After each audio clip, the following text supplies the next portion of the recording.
ఒక ఇంటికి వెళ్ళే రేసన్న గారు ప్రార్థన చేద్దామని ప్రార్థన ముగించుకుని వెళతా ఉంటే ఆవిడ తొందర చేసింది. అయ్యా పప్పులుసు అయ్యా, ఇప్పుడే తాలింపేసానయ్యా, అమ్మ నేను ఇప్పుడే తినేసి వచ్చానమ్మా, నేను తినలేనమ్మా, ప్లీజ్ అయ్యా తినయ్యా తినయ్యా అని ఆవిడ విసిగిస్తే, మా పేదోళ్ళ మీరు తినరా అది ఇదని ఇలాంటి మాటలు మాట్లాడుతుంటే, సరే ఒక్క ముద్ద పెట్టమన్నారు. కూర్చొని తింటున్నారు. అక్కడ ఆవిడ ఎదురుగా కూర్చొని ఏదో మాట్లాడుతుంది.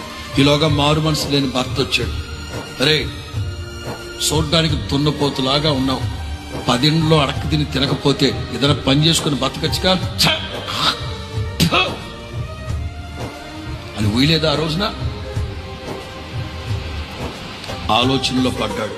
ఈ పళ్ళెం ఇక్కడ పెట్టి వదిలి వెళ్ళిపోతే నువ్వేం సేవకుడు వరా, అంత రోషం వచ్చిందంట నీకు అంటాడు అతను.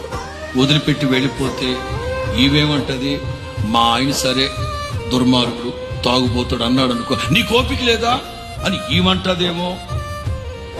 లెగిసి వెళ్ళలేక అలాగే కన్నీళ్లు కారుతా ఉంటా. అన్నం అలాగే కలుపుకొని ఒక్క 3 ముద్దలు తిని గొంతులో నీళ్లు తాగేసి బయటకు వచ్చి వెళ్ళిపోయిన తర్వాత మూర్ఖుడు అంటాడట, చిన్నోడైనా చాలా ఓపిక అనుకుంటా మీ పాస్టర్కి, రేపు ఆదివారం నీతో పాటు ప్రార్థనకు వస్తా,